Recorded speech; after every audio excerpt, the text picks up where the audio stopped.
Bueno, pues bienvenidas y buenos días. Dios quiera que estén bien. Hoy es nuestra última sesión de este año, dándole gracias a Dios por todos los beneficios recibidos, por su dedicación, por su perseverancia de ustedes.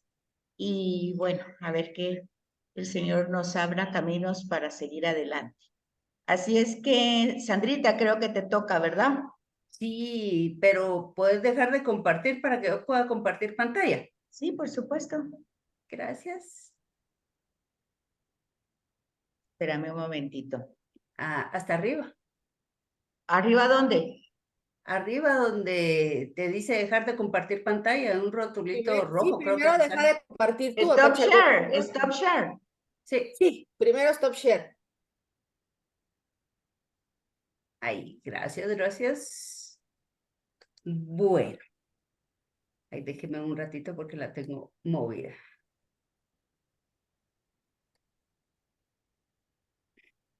Disculpa, ¿en qué lección vamos? Toca ahorita la persona del padre. Es la Ok. 11, si no estoy mal. Ujú. Es la Vale. 11, sí. Ajá. Sí, Bueno, sí. a mí me tocó la persona del padre. Lo voy a hacer rapidito porque tiene mucho contenido, ¿verdad? Pero ¿Verdad que cómo hablamos cuesta de que, resumir esto? ¿perdón? ¿Cómo cuesta resumirlo?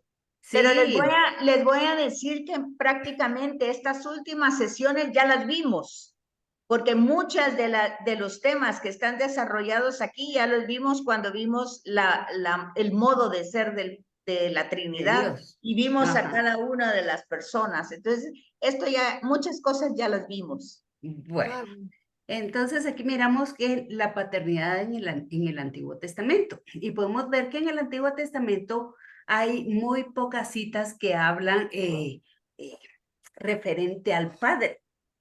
Pero eso no quiere decir de que el pueblo hebreo conocía bien el sentido de la paternidad de Dios. Y Dios se manifiesta como un padre ante la creación porque le da la existencia y porque la conserva y la guía a su fin. Pero sobre todo, Dios es padre para su pueblo, el pueblo que se ha escogido y al que trata como un verdadero hijo, como un hijo predilecto. Y Dios aparece como padre en casos particulares en el Antiguo Testamento para algunos hombres a quienes él ha bendecido, en el caso de huérfanos, viudas, y es decir, de los abandonados y de los pobres, así como de quien están atribulados o sufren. Recordémonos de que Dios se va revelando en todo el Antiguo Testamento hasta llegar a revelarse plenamente en el Nuevo Testamento. Y esto sucede también con la paternidad del Padre, que se va revelando poco a poco. Ellos tenían esa noción de Padre, pero no como realmente nosotros la tenemos. ¿Por qué? Porque hasta en el Nuevo Testamento Dios se revela al Padre a través del Hijo.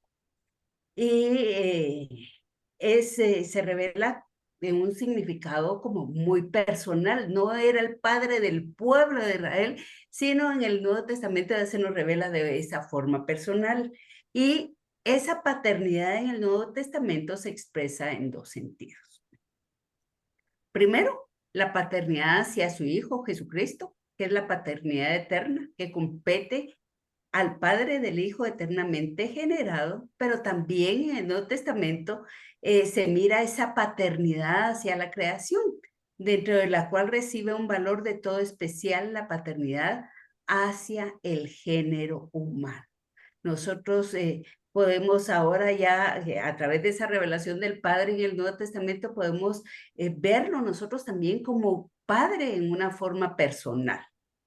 Cristo es llamado Hijo de Dios en un sentido mesiánico, pero también en ese sentido intradivino y consustancial, ¿verdad? ¿Por qué? Porque es de la misma sustancia del Padre y es divino al igual que el Padre.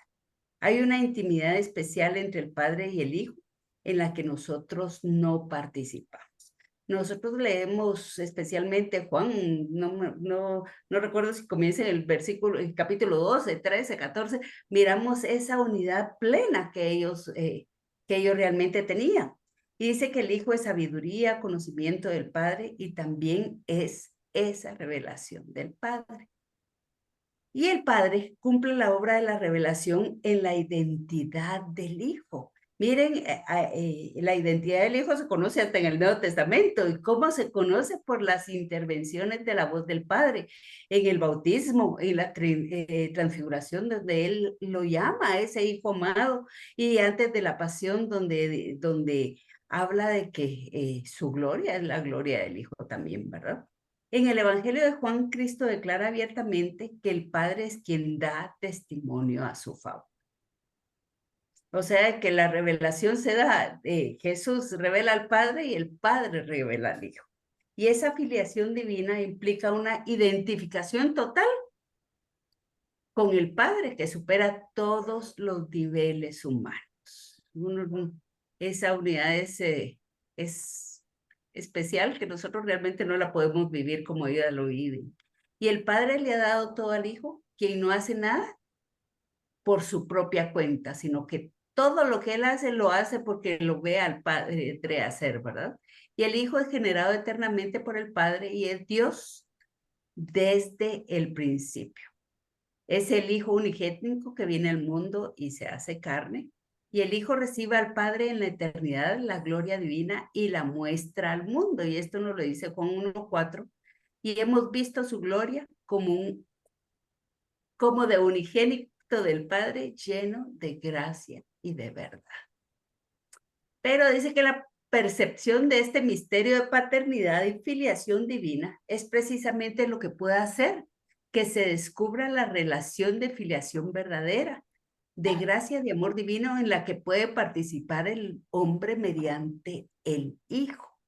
O sea que Dios nos permite poder saborear también esa paternidad, pero nos lo permitía a través del Hijo. Y dice que así aparece a partir de todas las expresiones de Juan sobre una divinización. Juan nos habla de esa vid verdadera, nos habla de los sarmientos, nos dice que permanecer en Dios, si Dios permanece en nosotros, y también nos habla de ser uno como el Padre y el Hijo son uno. O sea que la paternidad de Dios también, a través de Cristo Jesús, nosotros la podemos percibir, no de la misma manera, definitivamente, porque por la divinidad y la sustancia de Cristo es totalmente diferente, pero sí podemos tener esa relación de padre e hijo y poder luchar por permanecer unidos a Él y sobre todo buscar esa unidad, ser uno con el Padre y el Hijo, ¿verdad? O sea, buscar hacer su voluntad. Y también nos habla este capítulo sobre el sentido del nombre del Padre. Dice que la paternidad divina en relación con el Hijo es una fuente de toda paternidad. En la generación divina, la paternidad es más alta y perfecta y más verdadera respecto a la paternidad que vemos en las criaturas y que recibe el nombre a partir de la paternidad de Dios. El Padre es fuente y origen de la existencia del Hijo, el cual existe en cuanto lo recibe todo del Padre. Y todo lo que es el Padre es dado al Hijo, y el Hijo subsiste en cuanto lo recibe todo del Padre, y en él permanece. Permaneciendo en la fuente del seno del Padre, el Hijo lo tiene todo, y tiene la vida en abundancia.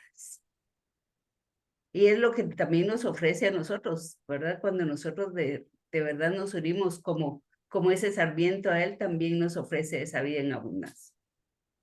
La paternidad divina en relación con las criaturas. Dice que se puede decir que Dios es padre de las criaturas y especialmente de la criatura espiritual, o sea, de los que lo buscamos podemos realmente llegar a sentir esa paternidad de Dios. Y dice que Él es padre en relación con los seres humanos, que es posible descubrir esa paternidad a través de 3 niveles. ¿Cómo la descubrimos?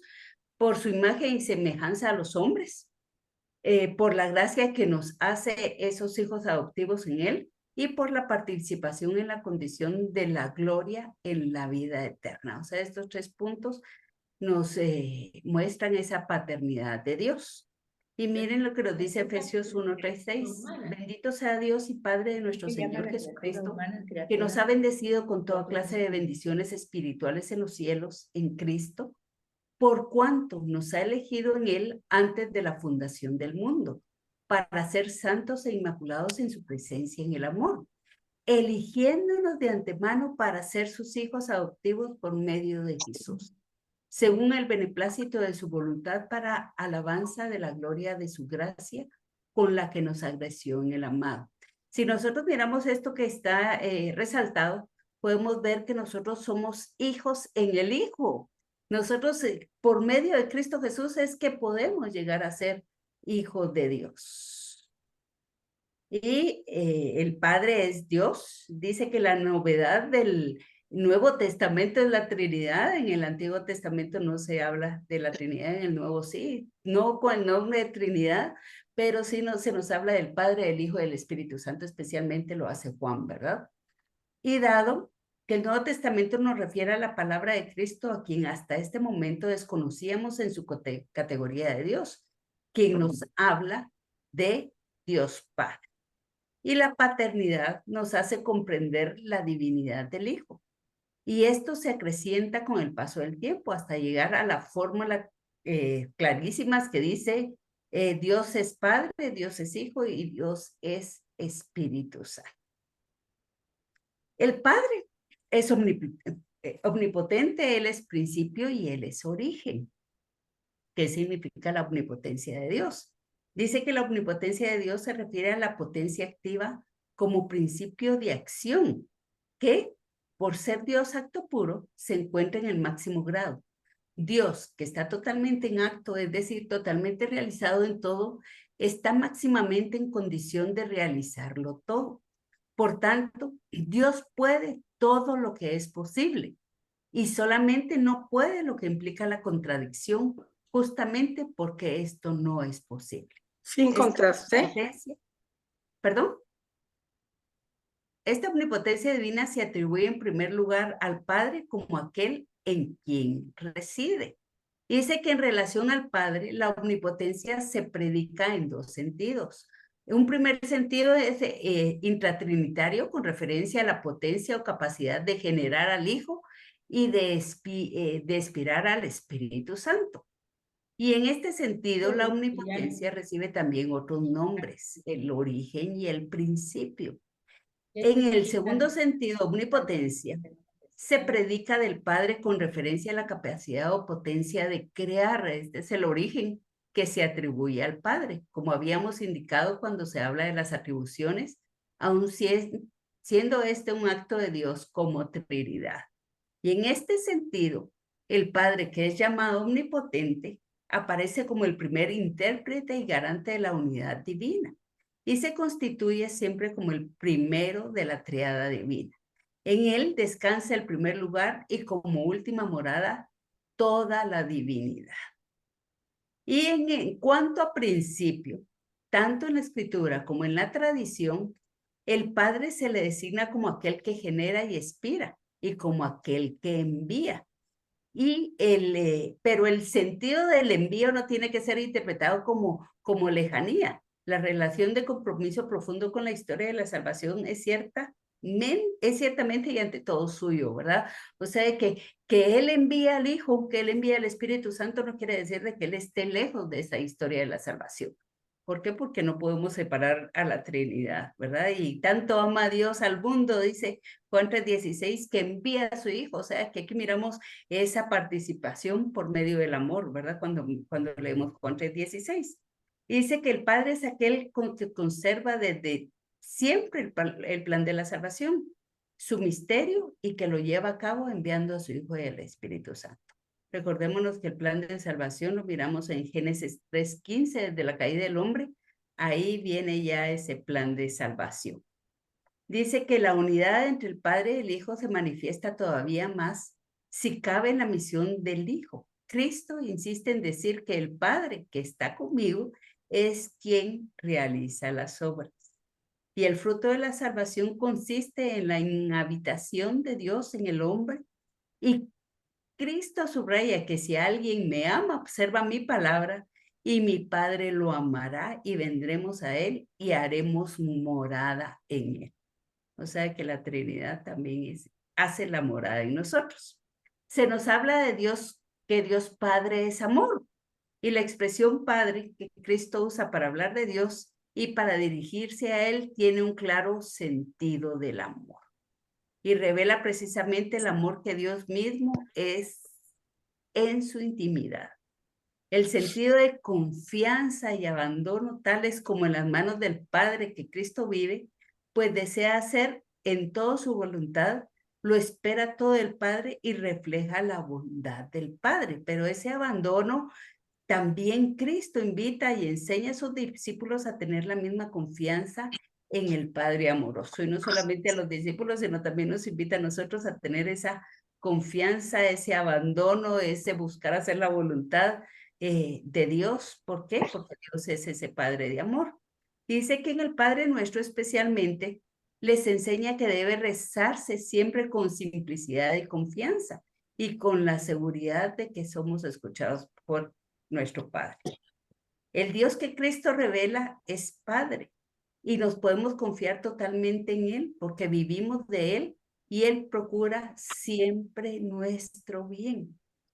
Y dice que es más, es un Padre que procura el bien de los buenos y de los malos y que delante de los malvados, de los pecadores, de los débiles y de aquellos que merecen una condena, sabe ser misericordioso y dar en abundancia. Por eso les puse esta imagen del hijo pródigo, porque el Señor, a pesar de los pecados, su misericordia no se agota, no se termina. Él siempre está con los brazos abiertos, esperando que nosotros lleguemos como con el hijo pródigo, ¿verdad? Siempre, siempre está su misericordia por delante. Dice que el secreto más íntimo de Dios es el inmenso misterio del amor. Cristo, pues, revela a Dios, que es Padre, que es amor, y revela a Dios rico en misericordia. Primera de Juan 4:16 dice, y nosotros hemos conocido el amor que Dios nos tiene y hemos creído en él. Dios es amor y quien permanece en el amor permanece en Dios y Dios en él. Y el Padre manifiesta también su maternidad.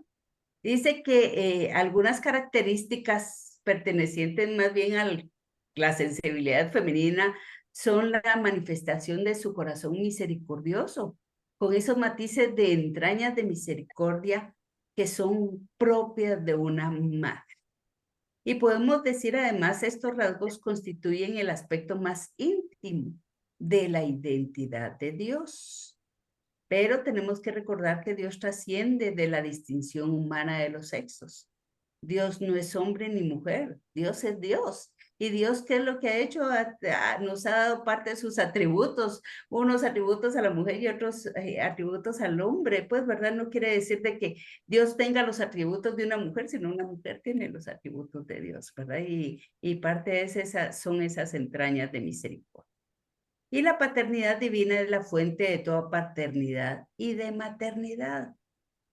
Nos dice la encíclica Mulieris Dignitatem, el ser humano se llama padre y aprende a ser padre y madre mirando a la paternidad divina, que es la paternidad esencial. Y Tertuliano en su comentario del Padre Nuestro lo confirmaba y que dice, nadie es tan padre como Dios. Y hasta aquí Gracias, Sandrita. llega este capítulo. Muchas gracias, muy bien. Ya se me olvidó. No. Vino Pili. Hola. Hola, Piri. Ya regresó del viaje. Ya regresé. Hola. ¿Cómo te fue? ¿Re bien? Bien, re bien, gracias a Dios. ¿Y en la familia? Bien. todo Gracias bien, a Dios. Gracias a Dios. La pasamos bien. Qué Muchas bueno. gracias, Sandrita. Felicitaciones. Estábamos viendo aquí un poquito con Pini, es que preguntaba la aspiración del espíritu. ¿Se acuerdan que eso lo vimos en una Sí, pero sesión? como dice, expirar. ¿Te acuerdas? Inspirar, expirar y aspirar. Pero ¿Se acuerdan yo que lo siempre viste? lo había visto con X. Ah, Y ya. ahora que lo veo con S me llamó la atención. Y también a veces está aspirar. Aspirar. Y luego también habla, Pini preguntaba de las criaturas, si cuando se habla de la paternidad de las criaturas, que si entra el ser humano, y yo les decía que en el texto se presenta al ser humano como criatura espiritual. Ah, bueno. Porque yo cuando oí criaturas pensé que eran todas las criaturas, bueno, que no éramos nosotros los humanos. Entonces dije, eso como que no me suena, pero si es como nosotros somos la criatura Creación. espiritual y aparte son las otras criaturas hechas de la naturaleza, ¿no? Es que lo que explicaba aquí Sandrita era de que la paternidad directa que genera Dios Padre es el Hijo. O sea, es una generación directa del Padre. O sea, el Hijo existe por la generación del Padre. Pero esa es una perspectiva. Pero luego hay otra perspectiva, la creación. ¿Sí? Entonces, en la creación, acuérdense que yo les he dicho en otras sesiones, Dios no da cosas, Dios se da. Dios se da en la creación, deja su huella. Por eso habíamos visto en uno de los primeros módulos que podemos intuir naturalmente a Dios en la creación, porque se revela, deja su huella y mayormente deja su huella en el hombre, porque somos a imagen y semejanza de él. Entonces, decía Sandrita, cómo esa generación es directa con el Hijo, pero a través del Hijo y por méritos del Hijo, nosotros somos hijos también. Entonces ahí ya llevamos un eslabón a diferencia de toda la creación, aunque toda la creación es redimida, no solo nosotros. Por eso yo decía, eso no me sonaba muy, no solo, muy claro. No solo nosotros. Y luego, entonces, eso es lo que tenía aquí, el sentido de padre con la paternidad del hijo y la paternidad con las criaturas. Eso lo tienen ahí en el 2, 2, 2, 2, 4. Luego, obviamente, lo que ya habíamos visto en otros módulos, la omnipotencia, principio y origen de Dios, ya lo vimos desde Santo Tomás, aquí se va desarrollando, que lo desarrolló muy bien Sandrita, y luego el Padre Amor, y es que ahí lo que tú decías también es importante, porque ver cómo el amor se expresa, no es un sentimiento, fíjate, no es ni un sentimiento, sino ni una emoción. Es la realidad humanizada en Cristo. O sea, cuando nosotros vemos a Jesucristo, vemos al amor hecho carne. Sí. Lo vemos, sus gestos, sus palabras, su cercanía, es el amor hecho, es el amor de Dios. Y entonces aquí habla de algo muy interesante. En el final del 4, cuando está hablando, dice, el Padre es aquel que conserva desde siempre el plan de la salvación. Es que no hay que perder el sentido soteriológico. El Padre es aquel que conserva desde el siempre. Sentido soteriológico de la Sagrada Escritura. Se llama Historia de la Salvación. Entonces aquí, en este párrafo, antes del numeral 5 de Dios Padre es amor, dice, el Padre es aquel que conserva desde siempre el plan de la salvación en su misterio. Es decir, no es que la salvación empezó a partir del problema de Adán y Eva, es desde siempre, es desde la eternidad. O sea, Dios conoce, Dios crea, Dios sabe. Y ese misterio es porque es un misterio para nosotros, que no entendemos nunca nada. No mucho, porque generalmente nosotros decimos que a raíz de Adán y Eva, que por culpa de Adán y Eva, que a causa de Adán. No, la historia de la salvación es desde siempre. O sea, no tuvo un principio que fue por culpa de, porque eso quitaría la omnipotencia de Dios. Es decir, entonces no nos hizo bien, pues. Y puesto que es creador, puesto que es, entonces dice aquí, esto es muy importante, que nosotros lo captemos, y que lo lleva a cabo. ¿Cómo lleva a cabo esa salvación? La lleva a cabo enviando al Hijo y al Espíritu Santo. Entonces, en la unidad entre el Padre y el Hijo se manifiesta todavía más.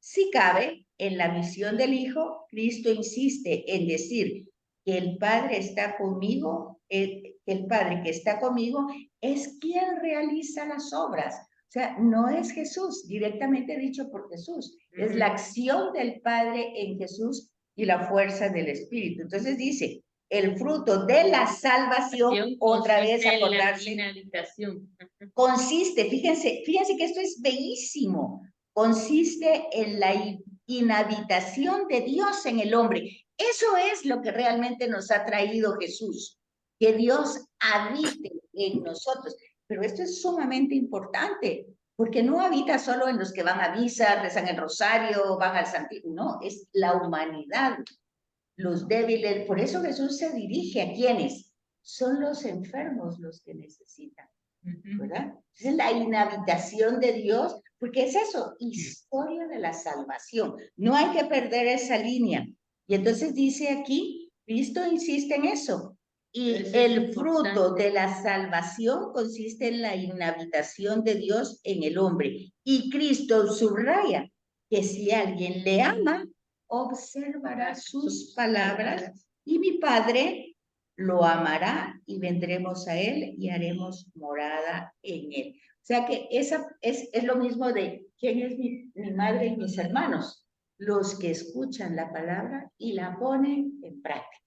O sea, no es un tema emotivo, sentimental, ni siquiera religioso, es de vida, es una manera de vivir. Entonces, luego... Pero Dios hace morada en los que aman a Dios. No, Dios hace morada en los que le permiten. Y Por esa permisión no es por méritos ni capacitación nuestra.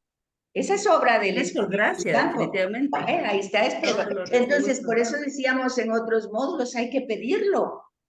Hay que pedirlo. O sea, si yo tengo tendencias, si yo tengo pues mis instintos, mis tendencias, mis impulsos, yo me cuando el Evangelio nos dice que estemos atentos, vigilantes, es a eso, a nuestras tendencias, porque eso obstruye esa inhabitación del Espíritu, esa acción de la gracia, pero somos nosotros mismos los que lo limitamos.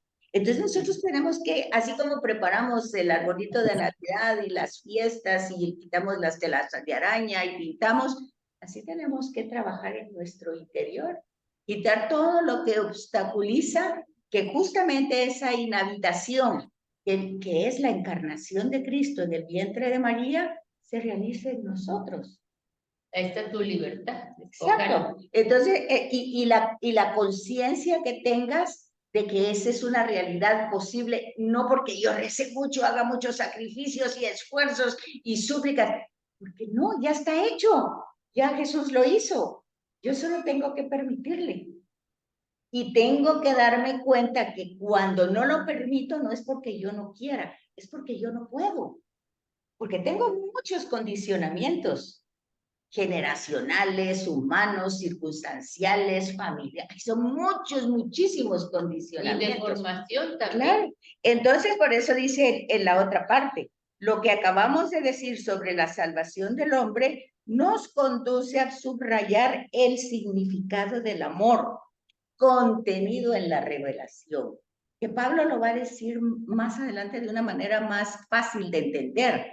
Me amó cuando yo era pecado. Me amó cuando yo no merecía ser amado, ¿verdad? Entonces ahí tienen eso.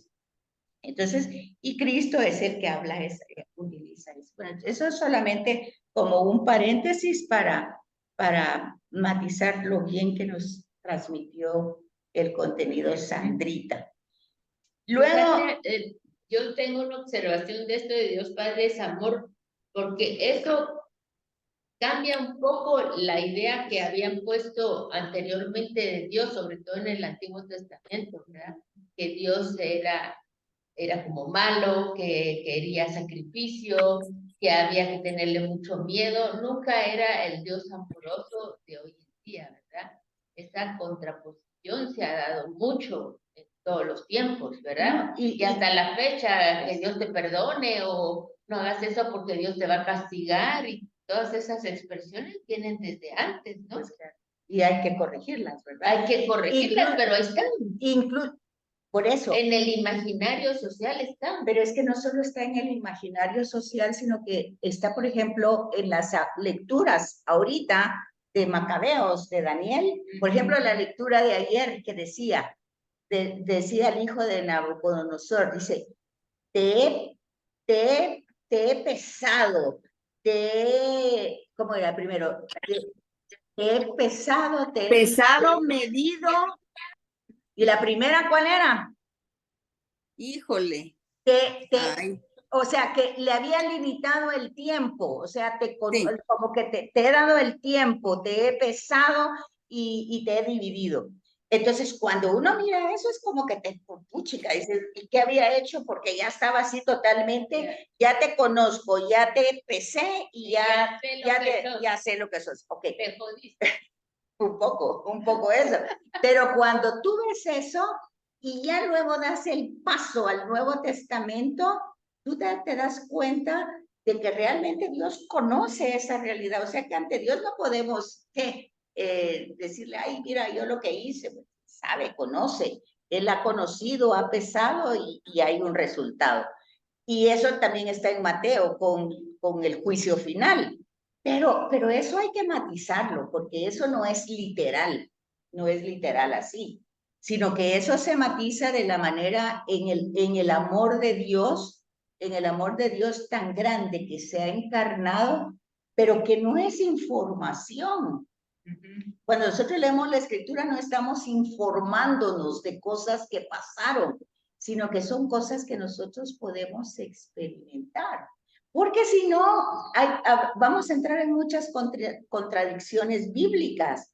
Porque el ladrón es ladrón que muere al lado de la cruz y reconoce a Jesús en el último instante. Bueno, Jesús le promete la vida eterna inmediatamente. Entonces nosotros tenemos que ir comprendiendo, por eso ese tema bonito que está aquí del amor, cómo es que lo debemos ir captando, cómo tenemos que ir viendo que el Padre procura el bien. Aquí fíjate, está claro, mira, el Padre procura el bien de los buenos y de los malos. Aquí lo tienen ustedes, clarito, clarito, escrito. Aquí está, mira, en el numeral 5. Sí.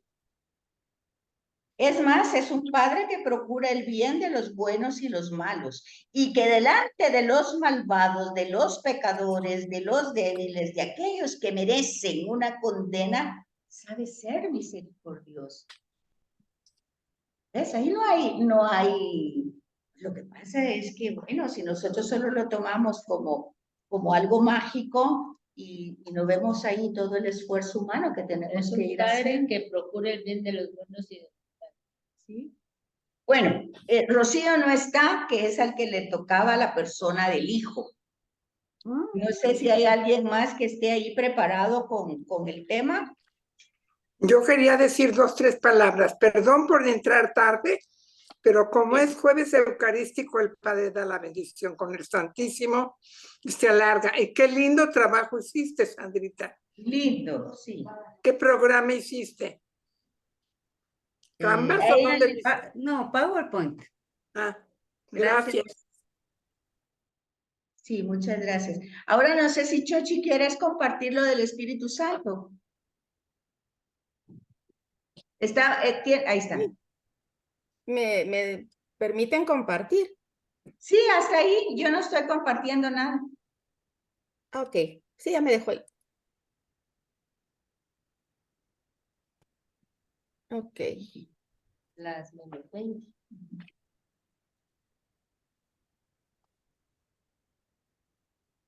Ok, esta es la sesión 12 del Espíritu Santo. Vamos a ver aquí muchas cosas que ya sabemos con qué se identifica el Espíritu Santo, pero lo que más llama la atención es que nos menciona las cualidades del Espíritu Santo conforme lo vayamos viendo. Eso es lo más bello. Entonces nos dice que la divina providencia... Ay, no, perdón, este está mal, perdón. Me fui de una vez hasta el... Fondo. Sí, se me fue, apaché un botón y se me fue. Sí, se fue de una vez hasta allá. Perdón. Ahí está.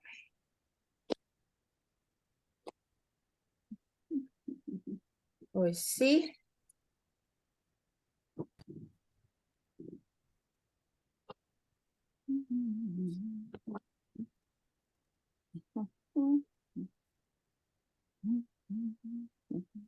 Nos dice que su nombre es común a Dios, que al Espíritu Santo no se le identifica con un nombre personal, que carece de nombre propio, algo que me llamó mucho la atención, pero por tener la misma esencia de Dios, se le atribuye el nombre de Espíritu y se le refiere con el adjetivo de santo. O sea que su nombre viene de Dios. Conocemos ya que identificamos al Espíritu Santo como soplo, aire, viento, el ruá que nos menciona el Génesis. Entonces nos lo menciona Génesis, nos lo menciona Isaías, Ezequiel, incluso ya en el Nuevo Testamento Juan, cuando nos habla de que si no nace del agua y del Espíritu no puede entrar en el reino de Dios. Aquí están las citas bíblicas, pero no me voy a detener a leerlas para que podamos avanzar. En Pentecostés ya entendemos, ya nos habla de ese soplo. Se produjo de repente un ruido proveniente del cielo como un viento que sopla impetuosamente, que invadió toda la casa en que residían. Sopló y les dijo, recibid el Espíritu Santo. Este es en Juan. Luego también identificamos al Espíritu Santo como agua. Es agua que da vida y bendición a la humanidad y el elemento que aún se conserva en la liturgia, en los sacramentos y en los sacramentales como el agua bendita. Esto también tiene que ver y hace referencia el agua al diluvio. Es el agua que purifica e inaugura una nueva era de paz entre Dios y el mundo, así como nos lo narra el Génesis. Nos da estas citas bíblicas de Juan, nuevamente el que no nazca del agua y del Espíritu. Todo el que beba de esta agua no volverá a tener sed. Si alguno tiene sed, venga a mí y beba. El agua conserva su valor en la liturgia y en el bautismo, como ya dijimos, para comunicar el Espíritu Santo. Luego nos habla de las lenguas de fuego. El fuego representa la presencia divina y la máxima expresión de su vida. Es un fuego que no se apagará jamás. Nuevamente en Pentecostés aparecen las lenguas de fuego que representan al Espíritu Santo. Aparecieron como divididas lenguas de fuego que se posaron sobre cada uno de ellos, quedando todos llenos del Espíritu Santo. Y de inmediato sucede el milagro de las lenguas. Comenzaron a hablar en lenguas extrañas, según que el Espíritu les otorgaba expresarse. Y a pesar de que todos hablaban lenguas extrañas, se entendían unos a otros. Y aquí nos hace la contraposición con la Torre de Babel, que recordemos que en la Torre de Babel todos hablaban lenguas extrañas, pero nadie se entendía, porque Dios los había privado de la comunicación. Entonces, a esta imagen del fuego están ligados dos aspectos: la palabra como comunicación eficaz, que eso por medio del fuego, y la unidad que solo puede reinar en aquello animado por el Espíritu Santo. Así como el fuego penetra en todas las cosas y se extiende adaptándose a cada cosa, así el Espíritu Santo penetra en todas las mentes y corazones, adaptándose a todos e invadiéndolo todo.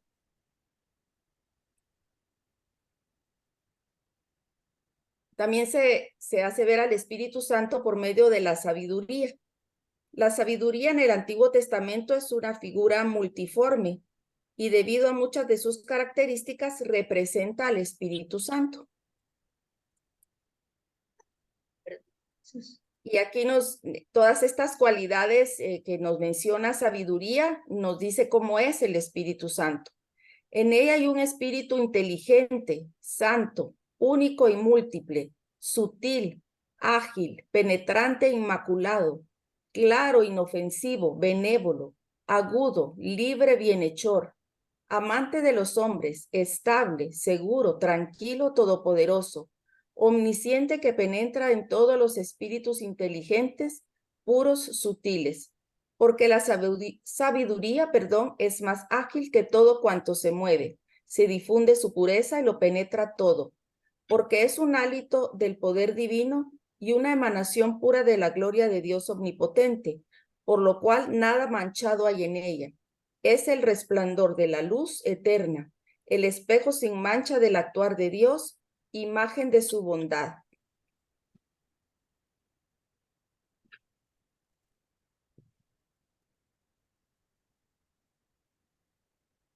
Nos dice entonces que el Espíritu Santo se hace íntimo y penetrante de modo eficacísimo, mucho más que eficaz.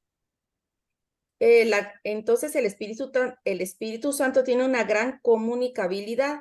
Es su característica más bella y consoladora porque lo invade y vivifica todo y es consejo y fuerza para el hombre. Es como si se hiciera totalmente uno con nosotros, adaptando en cada caso su semblante a la realidad que está penetrando para infundirle su sentido justo y llevarla a su cumplimiento. Sin embargo, tenemos que tener cuidado porque toda esa acción del Espíritu Santo la puede frenar la soberbia y el egoísmo. Entonces ya no va a existir esa comunicabilidad. Si el Espíritu Santo se retira y se detiene, la existencia del hombre será tremendamente sola y triste. Entonces, como decía Betsaida, tenemos que poner de nuestra voluntad, ¿verdad? Depende de nosotros para poder estar abiertos a la acción del Espíritu Santo. Como todos sabemos, también se identifica al Espíritu Santo con la paloma. No es signo del Espíritu Santo en el Antiguo Testamento, porque la paloma en el Antiguo Testamento significaba el mensaje de Dios a los profetas. Pero ya en la tradición cristiana, la paloma significa el Espíritu Santo, que se manifestó por primera vez en el bautismo de nuestro Señor en el Jordán. Se trata de un signo milagroso. San Agustín se refiere a la paloma tanto al Espíritu Santo como a la Iglesia. Luego también se identifica el Espíritu Santo con el óleo, la unción o el santo crisma. Desde siempre el óleo ha sido usado para investir a sacerdotes, reyes y profetas con una función de representación de Dios, de ejercicio de acción y fuerza divina.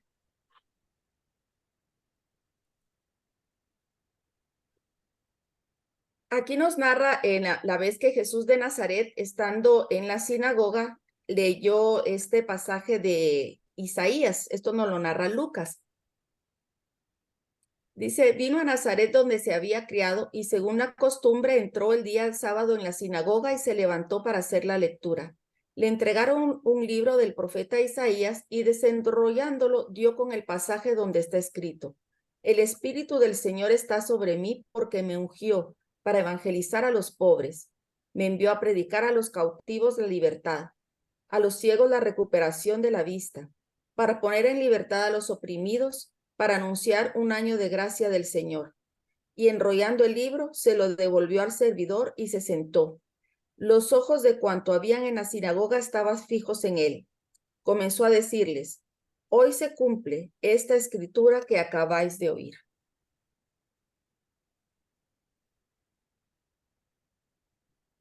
La unción con el óleo crisma significa la presencia del Espíritu con las siguientes características: venida, penetración, función, fuerza divina. El óleo es el elemento que se añade a las características propias del Espíritu Santo. Y hasta ahora el uso de este elemento significa la venida del Espíritu en la celebración de los sacramentos que ya conocemos, ¿verdad? Bautismo, confirmación, orden sacerdotal y unción de los enfermos.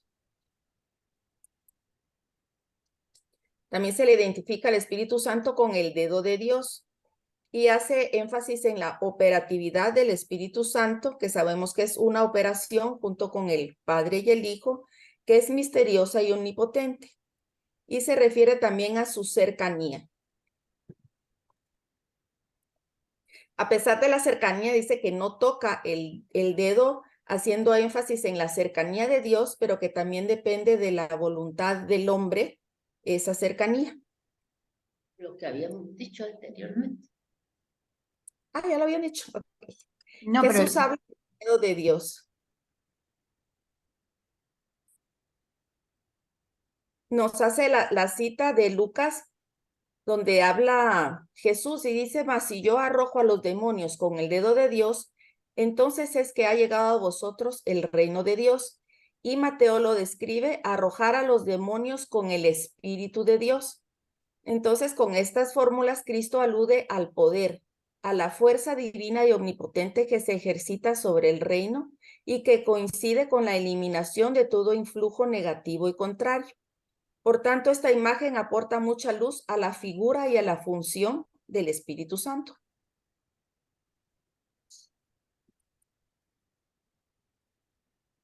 El Antiguo Testamento ya nos describe la fuerza operante del dedo de Dios. Nos habla de los magos que quisieron hacer otro tanto con sus encantamientos, pero no pudieron. Había mosquitos sobre hombres y animales y los magos dijeron al faraón, el dedo de Dios está aquí. Luego también nos habla en Éxodo, cuando hubo acabado Yahvé de hablar a Moisés en la montaña del Sinaí, le dio 2 tablas del testimonio, tablas de piedra escritas por el dedo de Dios.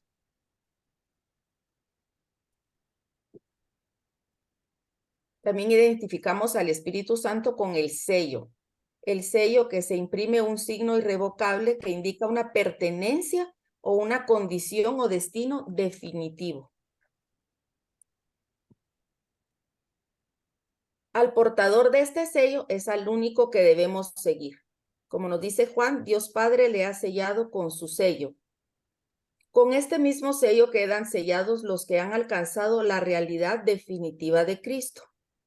Es Dios quien a nosotros y a vosotros nos confirma en Cristo, nos ha ungido, nos ha sellado y ha depositado las arras del Espíritu en nuestros corazones. Nos lo dice Pablo en segunda carta de Corintios. Esto tiene consecuencias para el comportamiento de los cristianos. Y nos dice Efesios, guardaos de entristecer al Espíritu Santo de Dios, en el cual habéis sido sellados para el día de la redención. La imagen del Espíritu Santo como un sello indica que Él lleva a cabo un cambio real en los hombres y que nos transforma plenamente.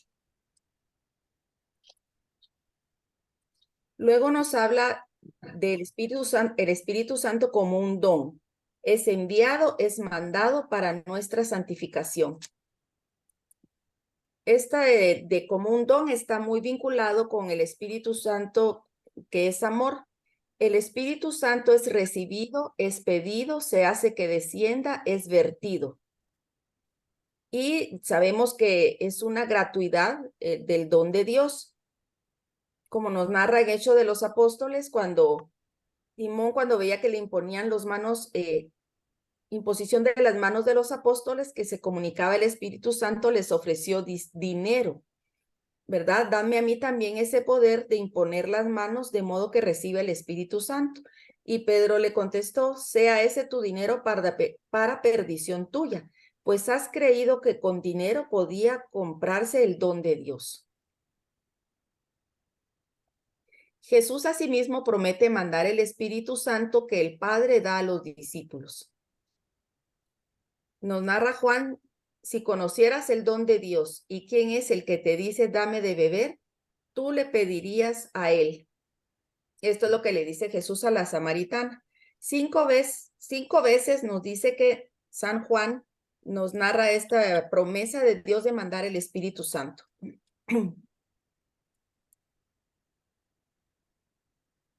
Como les decía, está vinculado el Espíritu Santo con la característica del don y del amor.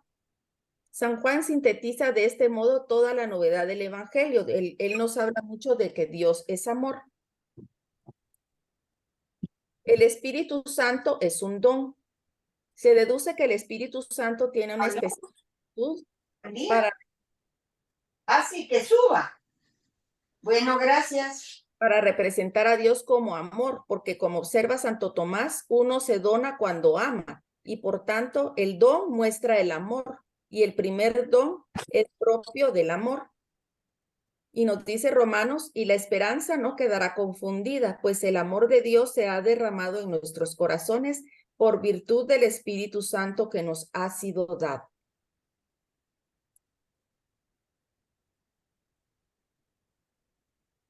¿Cómo es ese amor? Es un amor profundo que establece un vínculo de amor profundo duradero con Dios. Nos hace hijos, como nos dice Romanos, porque los que son movidos por el Espíritu de Dios, estos son hijos de Dios, que no habéis recibido el espíritu de siervos para recaer en el temor.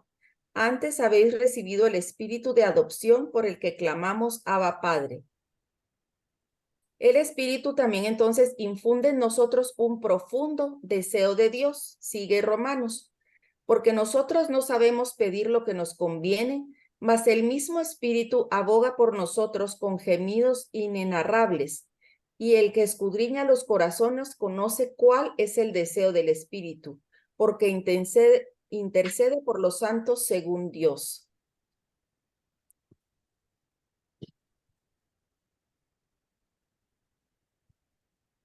Entonces el Espíritu Santo nos da sus dones para la edificación del cuerpo de Cristo, que es la iglesia. Nos lo dice San Pablo en Primera de Corintios, que su don principal y propio es el amor. El amor es el don que no desaparecerá. Desaparecerá el de las lenguas, el de la profecía y el de la ciencia, pues habrá un conocimiento perfecto, mientras la caridad es la misma desde ahora.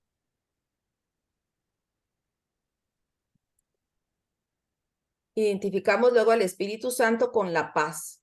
Esa paz que Dios la concede como un don, que es el fruto del cumplimiento del designio de Dios. Así como nos lo dijo Jesús, la paz sea con ustedes. Cuando Jesucristo funde el Espíritu Santo sobre los apóstoles, les dice, la paz sea con vosotros. Exactamente como lo había prometido antes de morir. Os dejo la paz, os doy mi paz.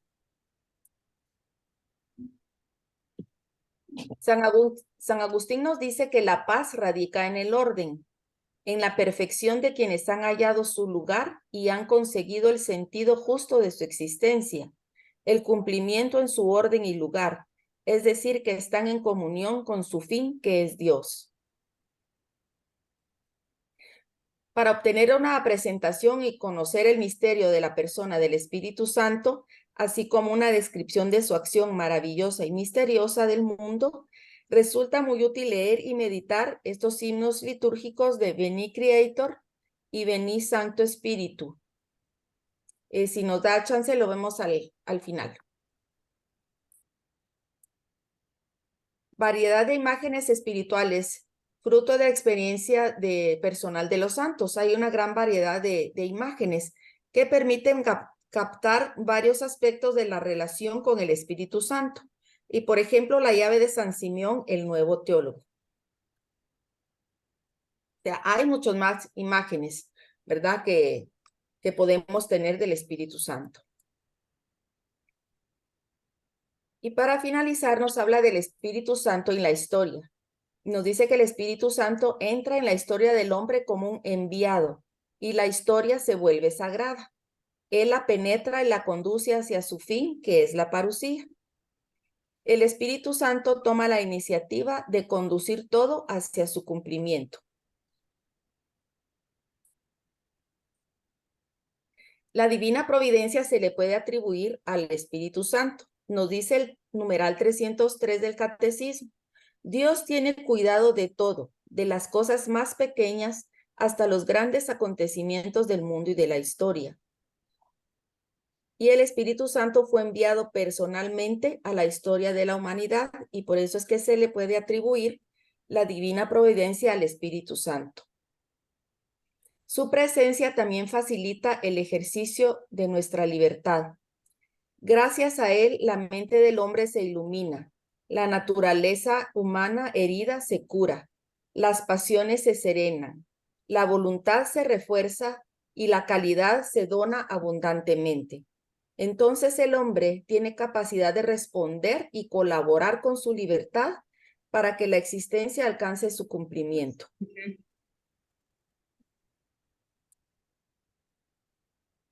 El Espíritu Santo se hace presente en cada persona.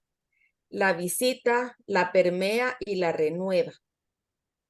Permea es como más allá de penetrar, porque permear es de una vez penetra y pasa, ¿verdad? y su ductilidad es maravillosa. Y la ductilidad es esa capacidad de los metales como el plomo de transformarse, transforma los átomos y las moléculas. Su sutileza y capacidad de penetración es infinita y omnipotente.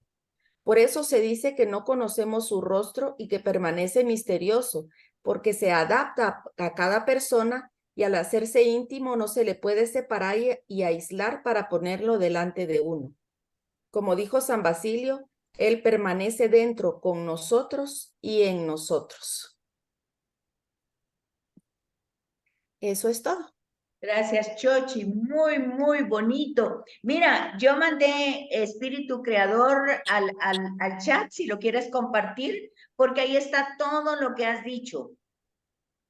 Ah, muy bien. Ahí estás con subtítulos, está en latín, y ahí está todo el resumen de la Trinidad, ahí está en ese canto. ¿Quieres que lo ponga? Sí, sería muy bonito. Ok, ahorita lo pongo. Qué lindo trabajo, Chochi.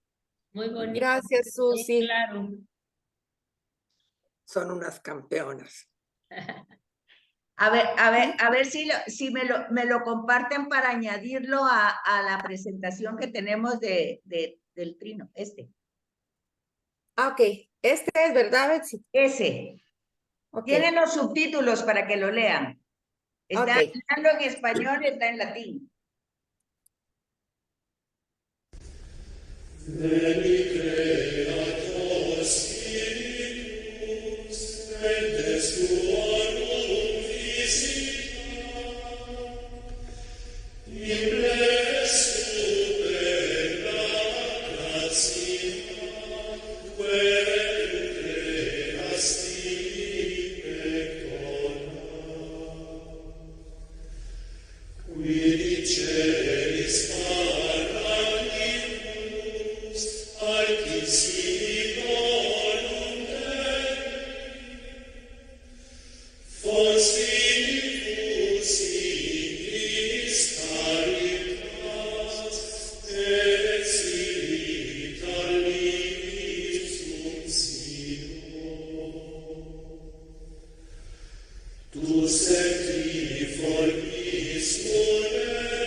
Gracias, bonito. Chochi. Qué bonito, gracias. Gracias, Chochi. ¿Se dan cuenta? Ahí está la síntesis de Dios Trino en ese canto del Espíritu Creador. Si ustedes le ponen atención y lo vuelven a ver, ahí se los mandé al chat, que lo vuelvan a ver, lo vuelvan a repensar, es casi un retiro ese canto. Y si se fijan que todo se pide al Espíritu para que se realice en nosotros. Y está muy claro que nuestra humanidad es frágil, débil e inconstante. Y Jesús lo dice, el espíritu está listo, pero la carne no puede. Entonces, ese es el final de nuestro curso. Ya están entrando las de la otra clase. Felices vacaciones, gracias por su ayuda, gracias por su perseverancia, gracias por su esfuerzo, gracias por las lindas presentaciones que hicieron. Si me las quieren compartir al chat, se los voy a agradecer para añadirla a los temas que tenemos ahí. Y yo me las Está grabado. Gracias por todo, Betsaida. A ustedes, muchas gracias Sandrita hoy, muchas gracias Chochi hoy, muchas gracias, excelentes presentaciones, ahí me las comparten por favor, así las puedo compartir Claro, con gusto. a este módulo, porque están más bonitas que las que yo tengo, así es que las voy a cambiar por las de ustedes que están preciosas. Porque tenemos buena maestra. Sí, con Sí. mucho gusto que las compartimos. Gracias. Felices vacaciones, que Dios las bendiga. Un abrazo a Mira, todas, gracias. hasta pronto. Igualmente a todas. El otro Adiós, año, primero Dios. chicas. Hasta Que Dios las mañana. bendiga. Bye. Nos vemos. Vieras en Brasil cómo veneran al Espíritu Santo, montón, pero nunca había visto tanto.